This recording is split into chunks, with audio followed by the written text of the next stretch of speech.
This is part of what I think I was trying to get out earlier. They're showing me again, but I'm still having a hard time verbalizing it regarding sometimes we think it's what we want because that's all we know.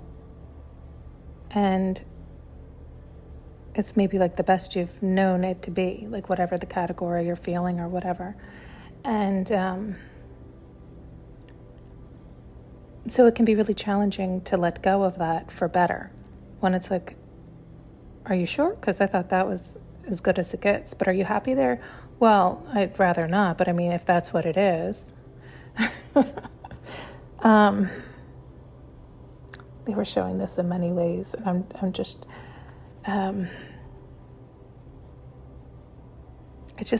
it's also funny to me how it all overlaps.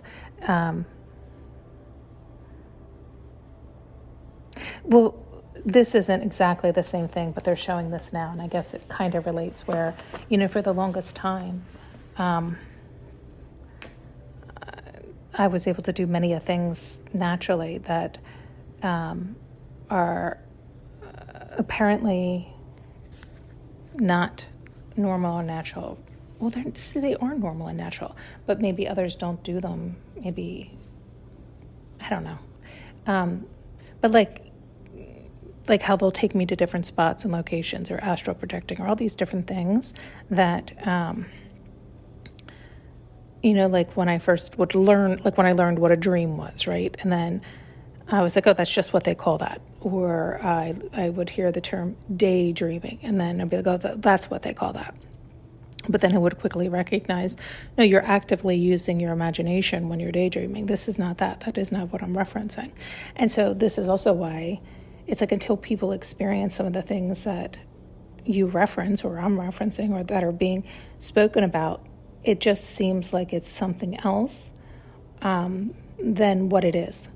And you accept the label that's given, right? I accepted the label that it was an active imagination, or it was daydreaming or dreaming or different things. And no, the things that I'm referencing are not that. They're definitely not that. And yet again, if you've never experienced what I'm referencing, when I tell you they come and I can see and read the energy that's in front of me or what they're bringing to me, and or how they will, it's like a projection screen. I can close my eyes and they will run wheels of things. And I can't always decipher it. And sometimes I can, sometimes it goes too quickly.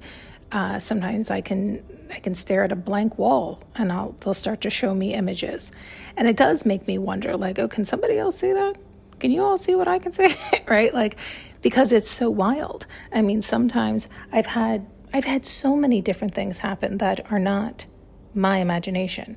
Like we've talked about how like the clouds will change and all types of things. And that could be considered imagination, but not to the degree that it happens for me. And there's also been times where like it was even last year, I'd looked up into, I was laying down and I just went to lay down and I looked up and, there was all these trees outside my window and literally my mother's face popped out. That was not my imagination. That was not, and I don't do drugs. I don't do all that stuff. I don't need to do any of that. My God. I have enough wackadoodle in my life. And so, but one who hasn't experienced it to the degree I'm referencing could very, very, very easily brush that off as a vivid imagination. Had I not experienced all these variations, I too could justify it away. And sometimes it is. I mean, sometimes I am actively. This is why I know the difference, right? So I don't know why they had me go off on that, because I feel like I came on to reference something else where I guess it's like the best you've ever known because you've only known X until you experience Y. And then you're like, holy shit, wait a minute. Y is different than X. Yeah, they're different. No, but are they? I thought they were it's like people don't know until they know.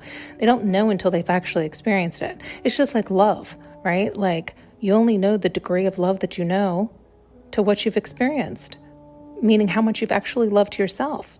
If you've always berated yourself, spoke poorly to yourself, hated yourself, limited yourself, chastised yourself, that internal language and dialogue, because of misassociations, misunderstandings, mishinges, we all do this. It's just, to what degree are we hating ourselves? Is it greater than loving ourselves? Unfortunately, I think it is for a lot of us. And it's challenging to flip that switch and build that momentum in the correct way. And once you do, and you can learn how to balance that and recognize when you're gotten off balance and get rebalanced, it becomes easier. Yet I think it's always the challenge, and it's always the challenge to up that ante. So it's like, never think that you have reached the limit, because there is no limit, right? Unconditional love is unconditional, unlimited. And so you can always love yourself more. You can always do better. And this is why you're only in competition with yourself. And so you don't know the next level until you feel it, until you've arrived there, until you've integrated it, until you've practiced it, until you've allowed it in. And then you've, get familiar with it. And that's why it can always get better and better and better and better the more we're allowing. It's like it is, people say letting go, releasing, all types of things, which, depending on where you're at or how you're hearing that, like I have always found that challenging to hear that, right?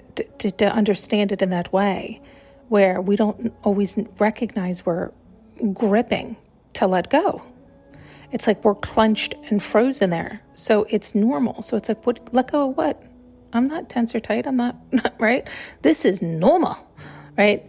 They were showing a very similar thing where it was like a buoy that was held down in thick, dense, like, I guess it was mud or yuck. It was like thick, but it was still doing all it could to pull up out of the muck, and it was pulling the muck with it.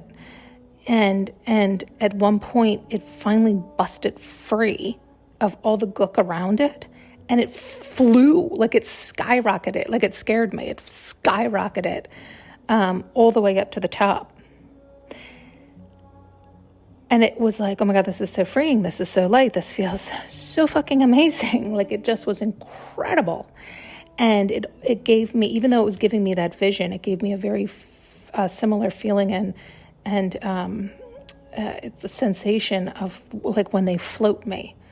Because when you're so familiar with that dense, heavy resistance, you don't even recognize it. And you're just so used to fighting through that battle that when you bob all the way up, so you're not really releasing or letting go. It's just, it kind of like just happens, like you break free from it.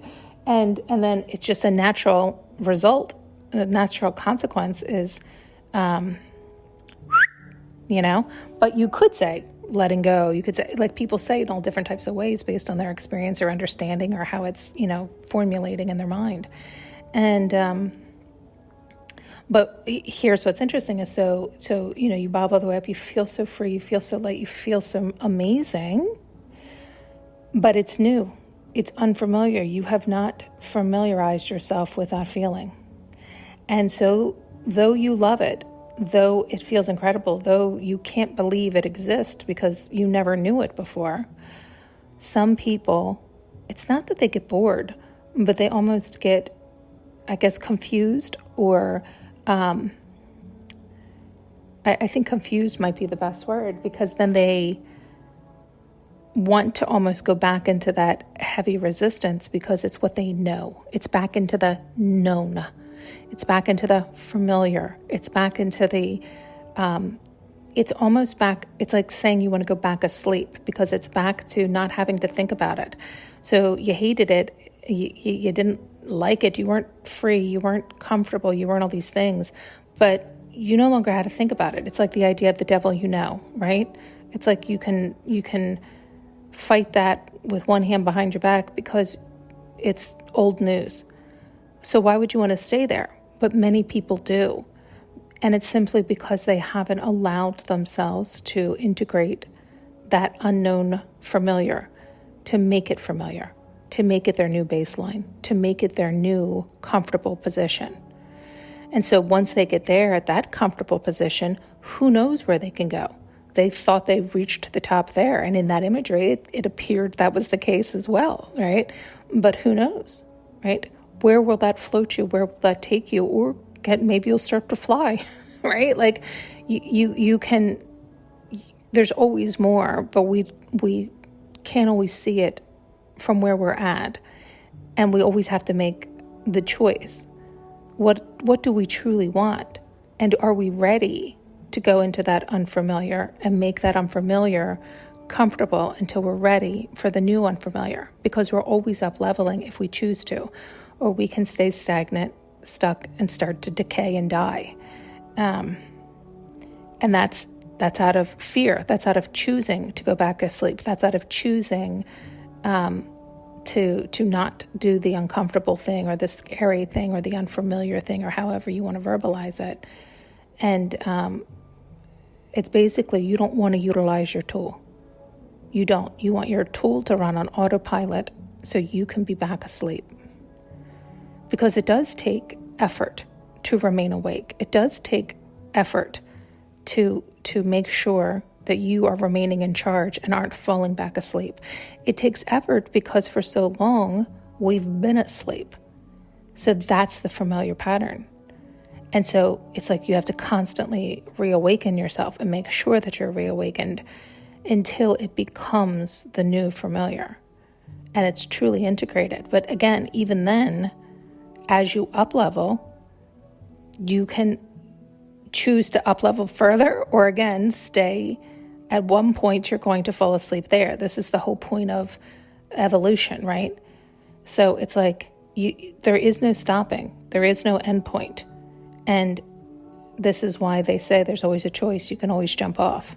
And yes, sometimes we do need that rest. And again, depending on where you are to hear this, it can be misunderstood.